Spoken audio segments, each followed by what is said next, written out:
Inaongea juu ya Torati. Inaambia Musa hiyo Torati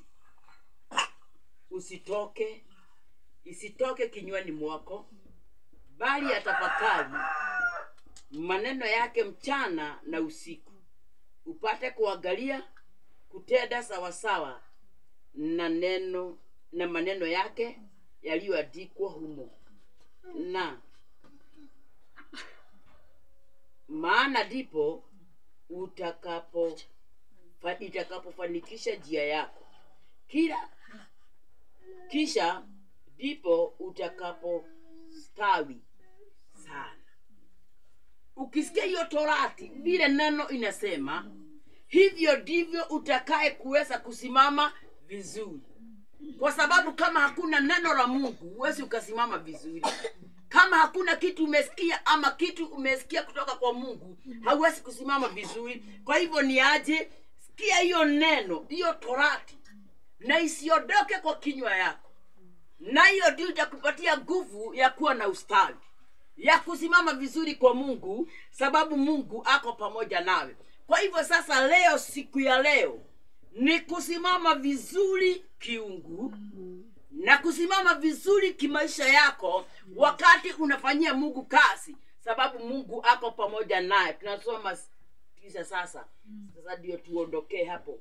Je, si mimi niliyakuamuru wewe uwe imara na hodari sana? Usiogope wala usijivike moyo, usivunjike moyo, kwa kuwa Bwana Mungu wako atakuwa pamoja nawe kokote uendako. Amen. Si nilikuamuru uwe hodari na moyo wa ushujaa. Usiogope wala usifadhaike, kwa kuwa Bwana Mungu wako yu pamoja nawe kila uendako. Bwana asifiwe.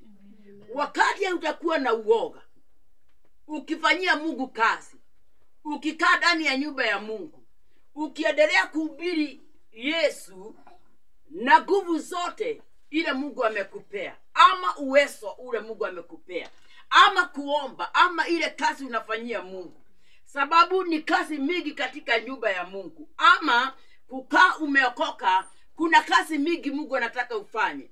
Na Mungu anasema hapo usiogope, sababu hapo ndio Mungu atakusaidia, nawe utakuwa unabarikiwa popote uendako.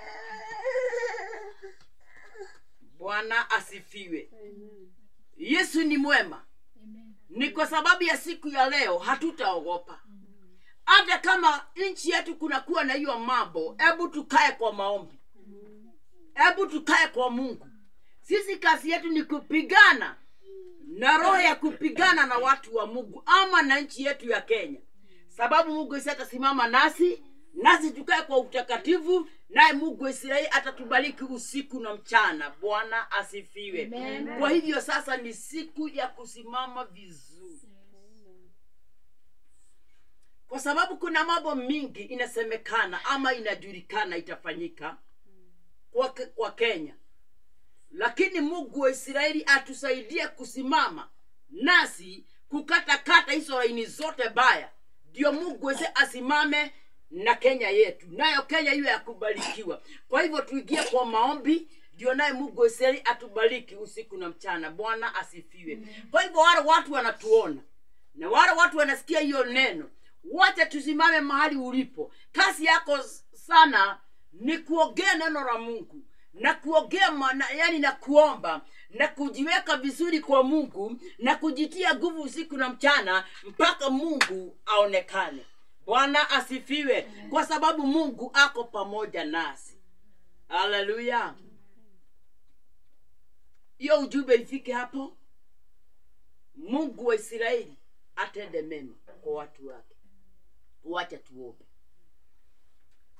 Baba, katika jina la Yesu, na kwa sababu watujua vyema, kutana na wale wote tumeokoka, na utusaidie kusimama vizuri. Tusiwe na kitu Mungu unaweza kuona ndani ya kukataza tuendelee kwa kimaisha. Dhambi zote tuondolee, maroho chafu ondoa Mungu. Roho Mtakatifu afanye kazi. Wale wote wameokoka wabarikiwe na tukae kulingana na mapenzi yako. Na wale wajaokoka Mungu wakumbuke, waingie ndani yako ndio waweze kupigana vita. Ni kwa sababu Kenya yetu inataka watu wamesimama, ndio Mungu isimame vizuri. Kwa hivyo tunasabaratisha maroho yote baya. Chafu wote umeingia Kenya, maroho sote baya imeingia. Wacha itolewe na Roho yako Mtakatifu, na itolewe na neno lako Bwana, na itolewe Mwokozi wa ajabu na maombi katika jina la Yesu. Watu waokoke na wakupende, sababu wewe ni Mungu na kibirio, na yote uwabariki kimaisha. Watu wanakugoja, kuna wanalia, hawana chakula, hawana nguo, ni wagonjwa, wako na mashida tofauti. Mungu wa Israeli unaweza kuwaonekania, wewe unaweza kuwabariki na kuwainua Jehova, na kuita Mungu wa Israeli uwabariki mahali walipo, wapate kuinuliwa nawe. Asante kwa kuwabariki na kuwainua, na ni katika jina la Yesu tunaomba na kuamini. Amen, amen, amen.